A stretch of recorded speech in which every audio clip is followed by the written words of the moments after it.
Deguedaou. C'est le nom de ce village, perdu au milieu de nulle part. Ici encore, il n'existe aucune infrastructure de base. Les habitants vivent en communauté, loin du brouhaha des grandes villes. Pas plus de 20 bâtiments forment le village. Une vie à part, où seulement quelques 100 personnes font face au coût de la vie. Aucune trace de modernité, aucun poste radio ou téléviseur. Le réseau téléphonique n'est pas fiable. Toutefois, la politique y a trouvé de la place. Mais sans grande réjouissance des habitants qui disent être des oubliés. Gouvernement est mao délai qui m'a beau feu la défarine goué. Du bois au depuis Alpha Condé Génie, la défarine pequeña goué. La coivre la guia, pompe la guia, jaoula guia gima, d'autres la guia. Ah, tu es mao bo gima fait feu.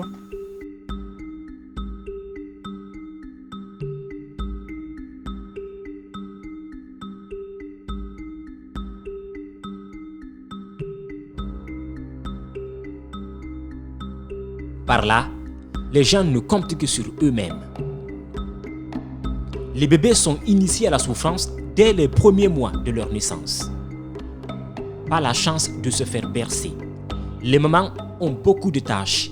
Elles peuvent passer toute une journée à piler. Pas étonnant, dans le village, il n'y a pas de machine. Tout se fait à la main, du début à la fin.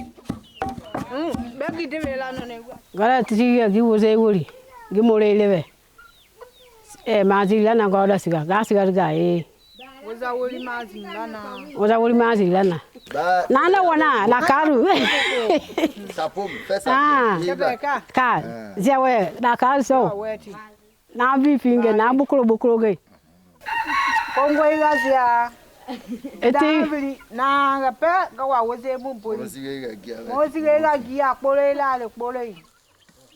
Elles n'y peuvent rien. Il faut bien faire avec. En campagne, les habitants sont moins exigeants. Plus souvent, ils demandent un forage, un poste de santé, une école et une route pour amoindrir leurs souffrances.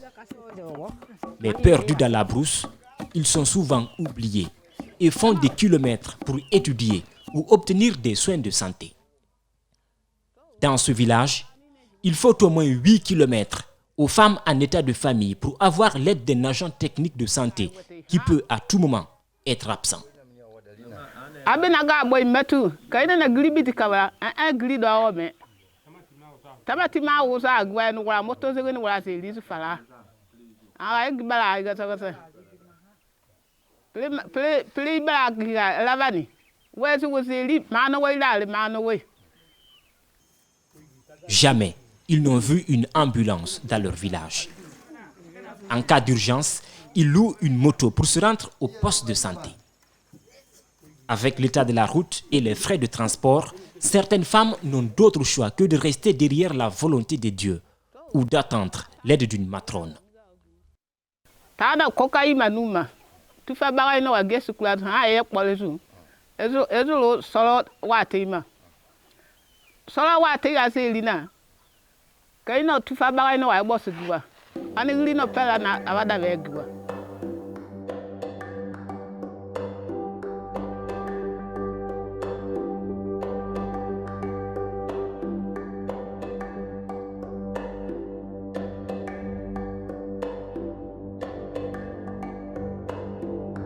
Dernière localité pour ce numéro, le district de Diodou, toujours dans la sous-préfecture de Binikala. De Deguedaou, cette autre localité n'est accessible que par la moto. Sur la route, plusieurs ponts de fortune qui ne donnent aucune chance aux véhicules.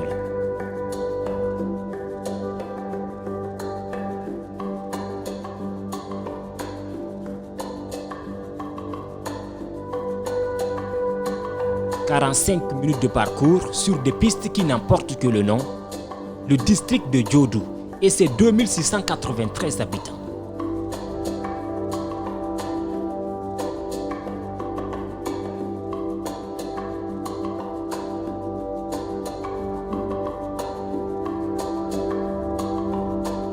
Ici, à première vue, une vie facile, avec deux puits améliorés, du petit commerce et de plus en plus de trafic.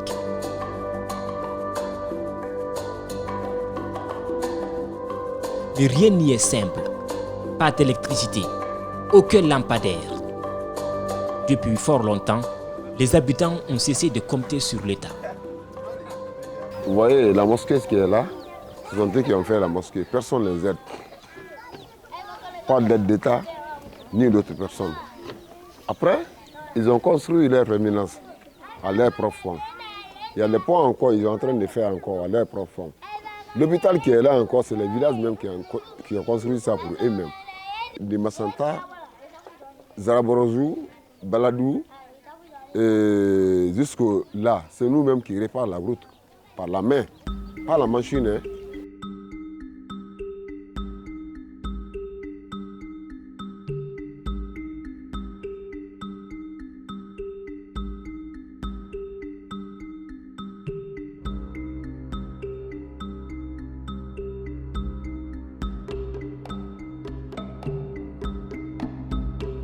Fofana a trouvé refuge dans une des activités les plus difficiles, la collecte des régimes.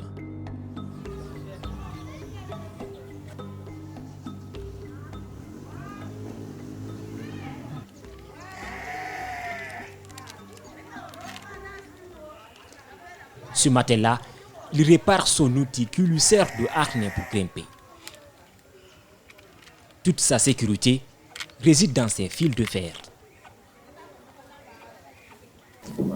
Eba kɛra la ikɔ adi kɔ de mi ite ani sen abɛ di sofe ifan susu ya mina la belle sofe la ikɔ di sofe ite fɛdɛ di sofe ani sen fɛdɛ abɛ di sofe parce que ite sen fɛdɛ wole la tima iburo wole ya mina la quoi akɔfɛ la wole bɛni kɔ ma mais aye mo sɛ la aye mo tro la mais ado ke di bara wɛrɛ ti fo an ye wole kɛ ka an yɛrɛ ma dɛmɛ quoi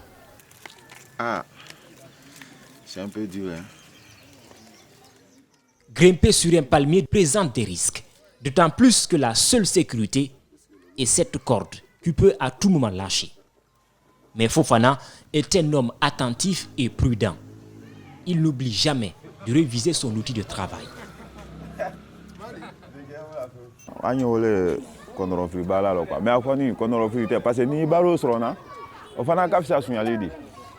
Mon foi était na la amina la yando ka fo kuya ngbashi okolo kwa mra tinte ube yambla kasola tinte okolo onko na anya la tanu parce ante sunyali kala anya mbalo nyi na meno anya na besoin be solo na melo.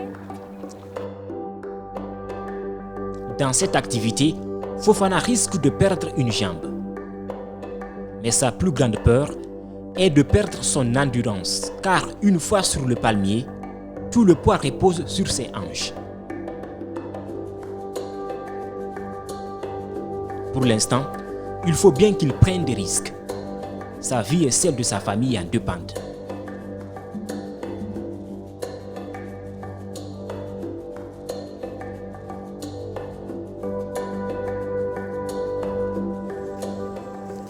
Djodou est traversée par une rivière. Elle aide les habitants pour certains besoins en eau.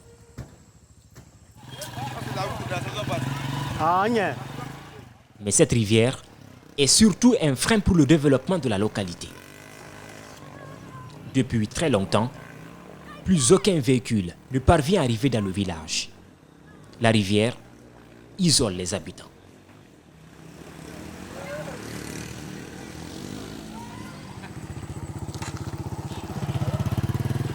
Pour le désenclavement de leur village, les habitants ne peuvent compter que sur eux-mêmes.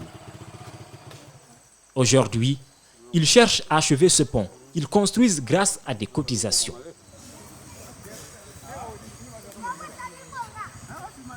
C'est alors le village, le district de Djodou et ses environnants.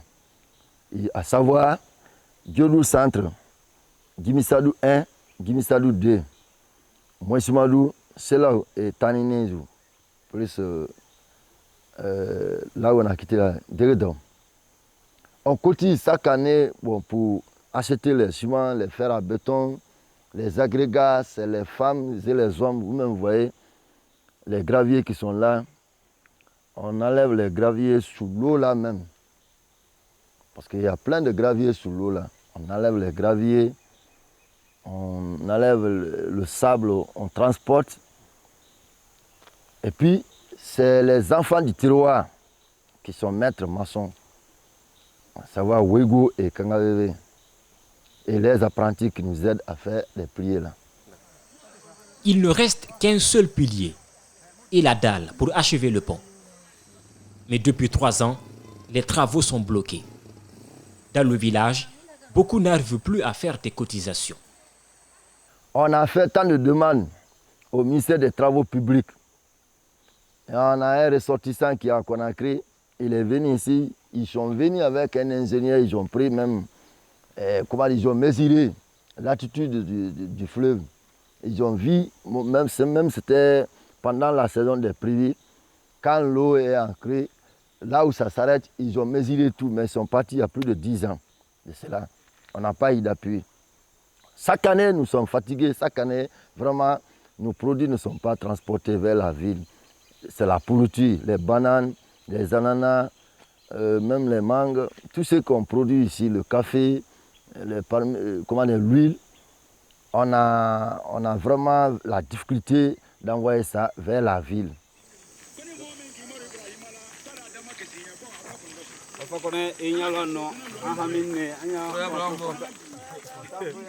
Les habitants ne pouvaient plus attendre l'aide de l'État. Alors, ils ont trouvé une solution. Un pont en bois qui leur permet de se déplacer vers Massanta.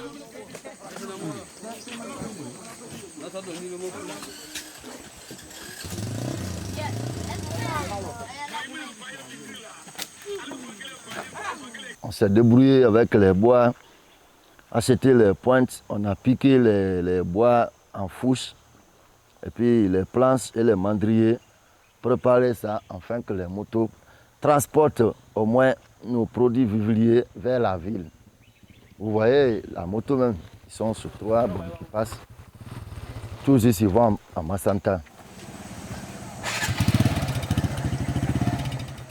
Le pont soulage la peine des habitants, mais uniquement en saison sèche. Pendant la période des grandes pluies, la crue transforme la passerelle en pont flottant. Beaucoup d'ailleurs préfèrent affronter le courant que de passer sur le pont. Et les raisons ne sont jamais loin. Je venais, le pont était énormément gâté. Quand je me suis lancé du pont seulement, arrivé au milieu ici, la partie dont vous voyez là un peu descendue, c'est à ce niveau que le pont a été coupé, ici descendu dans l'eau avec mes marchandises et ma moto. Mais heureusement pour moi, rien ne m'a eu comme du mal.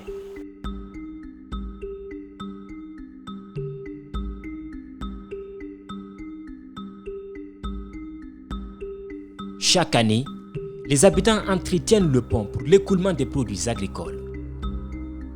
Toute leur préoccupation est que l'État leur apporte maintenant son soutien pour achever ce pont et reconstruire cet autre dont la structure en bois peut céder à tout moment.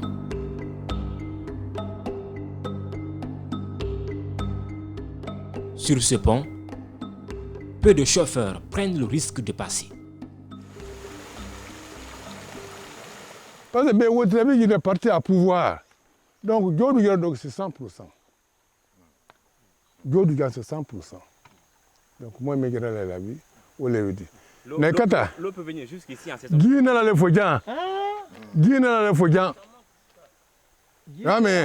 Mais n'est pas maintenant la ligne qui est la ponga parce que c'est définitif. On a quand même un problème. Oui. On a quand même un problème. Bien ne donc on mena mama la gila kwa dala yanole. Be atali kuna makata. Moto taxi yano bi alhamdulillah rabbil alamin. Ada be be katbe fe mala denina.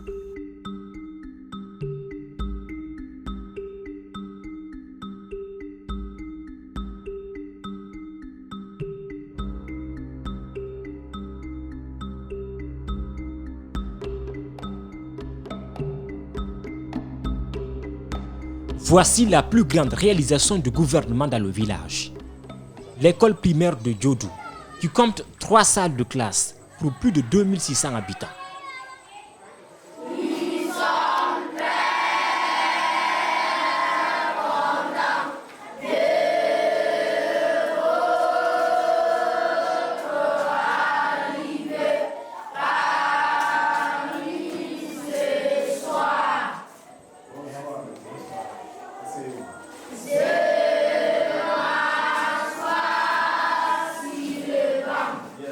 sommes à l'école primaire de Diodou, créée depuis 1960, l'une des anciennes écoles de Binikala.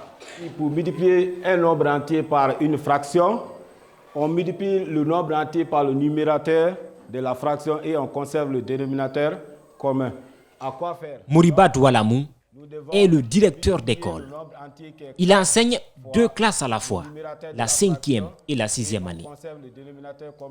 Rien d'étonnant.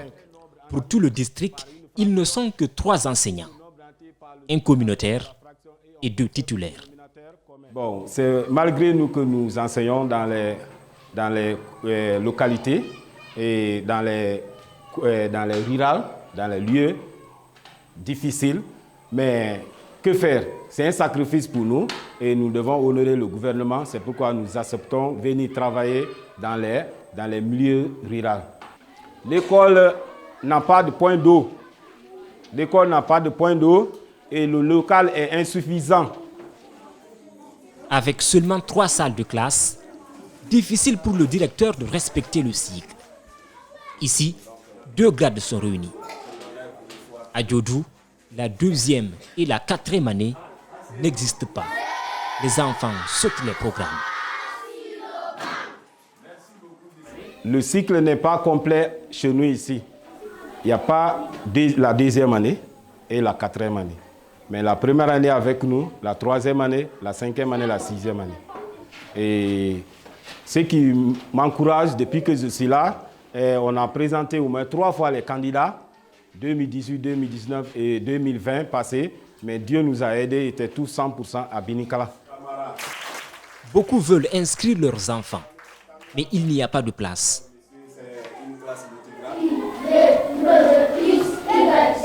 Très bien, merci. Mais depuis plus de 5 mois, notre latrine a été décoiffée par le vent. Les enfants aussi même ont peur de l'utiliser, surtout quand il pleut. On ne veut même pas que les enfants viennent. Ils savent déjà, en cas de pluie, personne ne s'approche.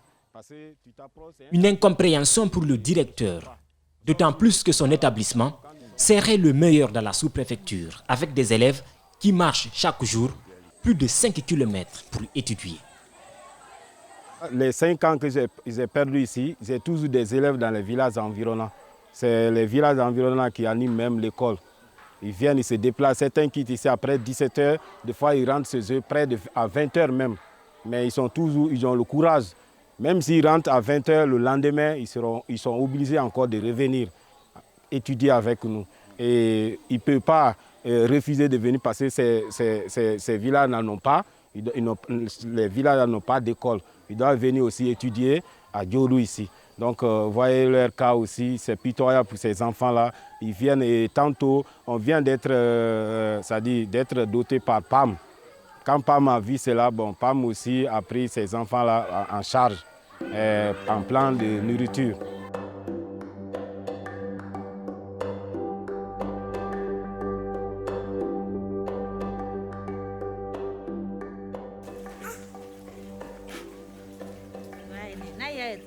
Ce poste de santé de Diodou est créé le 28 février 1994. Ce poste a été construit uniquement par la communauté. Et de nos jours, il y a eu maintenant 3 pavillons qui se sont passés ici. Donc le plan Guinée était là, lui l'a servi pendant 6 ans. Et après ça aussi, donc, le système aussi est venu autour. Le système a travaillé pendant aussi 2 ans. Et moi qui suis là, j'ai commencé les activités en 2015. Donc de nos jours, je suis là à servir dans cette poste. Mais ce poste est équipé de 4 pavillons. Ce poste de santé a 27 ans d'âge. Kouyaté, l'unique ATS, nous conduit dans la pharmacie. Ici, c'est la pharmacie. Donc on se débrouille ici. Les médicaments sont étiquetés par l'ordre. Ici, c'est pour les shalom. Et en bas, c'est pour les ampoules. Et ici, uniquement, c'est les comprimés. Difficile de dire que la pharmacie respecte les conditions de stockage. Elle est tout simplement en proie aux grandes pluies. Bon, vous savez, c'est un poste qui n'est pas plafonné, pas d'électricité.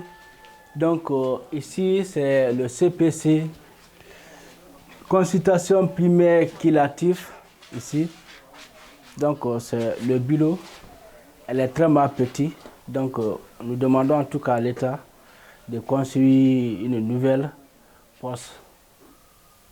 Très petit et en mauvais état aussi. En mauvais état, les plafonds sont en banco, voyez, non, c'est la feuille de bambou là qui a été tressée, on a mis, mais déjà c'est déjà vieille.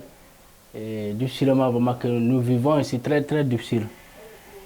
Si c'est pas vraiment bon l'état de la communauté, c'est pas facile, c'est pour juste sauver la vie de la communauté, sans quoi c'est difficile vraiment à vivre ici. Parce que pourquoi la place est tellement restreinte, elle n'est pas gros, donc c'est finalement on peut s'investir sans se rendre compte. Donc ouais, non, on n'a pas un lieu d'accouchement, donc les accouchements se fait à domicile. Et vraiment, il y a beaucoup de risques.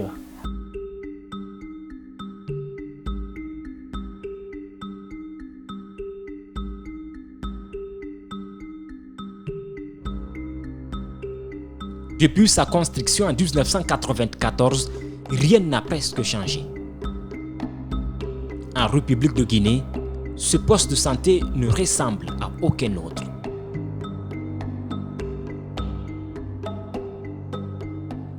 Quoique misérable, il est une grande fierté pour les habitants du village.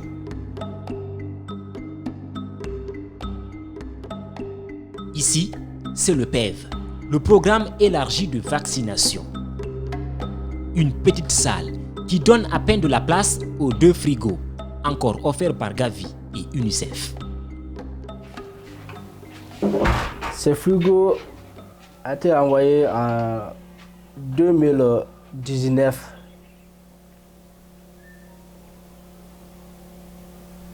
Donc, et la place aussi du frigo, elle est tellement aussi petite, elle est tellement restreinte. Donc pour vacciner, il faudrait que vraiment on comprenne seulement que les vaccins, on a au niveau de CPC pour vacciner les enfants. Ici, il n'y a pas de plafond ici. Ici, il n'y a pas de plafond. Ce frigo a un bon état, mais la place n'est pas abordable. C'est ici qu'on fait les injections, y compris de IV et IM. Une salle de soins. Peut-être bien une commode. On pourrait se croire dans un magasin, un endroit fermé depuis des années. Sans latrine, sans fosse septique, tout s'abandonne dans le bâtiment. C'est difficile de rester parce que juste c'est mon village, c'est à cause de cela que j'ai accepté vraiment de vivre comme ça là. Sinon sans quoi, c'est facile vraiment à s'infecter. Il faut voir, non, il n'y a pas de latrine, hein, il n'y a pas d'incinération, comment incinérer les déchets là, donc les déchets mélangés, les déchets biologiques. Donc vous voyez, non, c'est tellement souffrant. Et alors on le fait tout c'est pour que l'État nous aide vraiment si on a la chance d'avoir un bon poste, c'est très normal. Sinon sans quoi c'est difficile. Il a fallu, on a envoyé certains même c'est quand ils sont venus voir, ils disent vraiment, malgré vraiment qu'ils sont engagés dans l'État, ils disent vraiment qu'ils ne peuvent pas vivre comme ça là.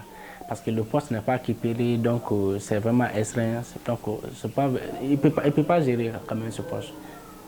Parce que pas de plafond et pas d'électricité. Donc au niveau de comment il y a beaucoup de matériel vraiment qui nous manque ici. Tous ces matériels-là, on ne parle pas de l'amour ici. Il n'y a pas de pas. Le seul l'examen qu'on a fait, c'est juste le TDL. Dans ce poste de santé, on ne diagnostique que le palu. Les autres maladies n'ont aucune chance d'être détectées par l'ATS. Ok. Ok, ça c'est dans la salle d'hospitalisation. Les lits sont faits par moi-même parce qu'il n'y a pas de lit. Donc c'est ici on fait les perfusions. Donc on peut hospitaliser durant 3 à 4 jours pour voir l'état des patients. Mais c'est vraiment très très difficile. C'est une vie qui est tellement pénible. La salle d'hospitalisation ne dispose seulement que de 2 lits misérables. Ils sont achetés par l'ATS qui ne voulait plus installer ses patients à même le sol. Parce que ici, et comme je vous ai dit que vraiment c'est juste ma communauté, c'est en fonction de cela que je fais. Pas de salle d'accouchement? Pas de salle d'accouchement. Et on ne parle pas d'ambulance? Non, ça non. Non, à tout moment que je suis disponible. Seulement que les femmes enceintes qui sont en mouvement là, je me précipite d'aller directement consulter ceci. Et s'il y a des cas d'accouchement, je compte à l'aide de l'air jusqu'à elles s'accouchent. Si on a dehors de cela, s'il y a des malades, les malades doivent venir nous trouver au poste. Malgré vraiment ce poste est vilain, mais ils doivent venir nous. Parce qu'on ne peut pas prendre tous les équipements là, envoyer sur cours. Est-ce que tu vois? Et le seul examen, comme je vous ai dit, c'est le TDR, après de cela. Le pali seulement. Donc, il n'y a pas de WIDA là. Il n'y a même pas de rabot. Donc, nous travaillons sur l'algorithme ou l'ordinogramme. Si il n'y a pas un service d'urgence? Non, il n'y en a pas. Il n'y a pas un service d'urgence.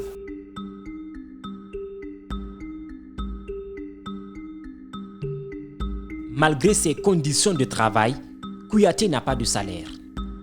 Il est venu ici de son propre chef, par amour à son village. Quoique misérables, certains habitants retrouvent quand même leur santé. D'autres, encore frappés par la pauvreté, n'ont aucun choix que de se prendre en charge avec des moyens souvent archaïques.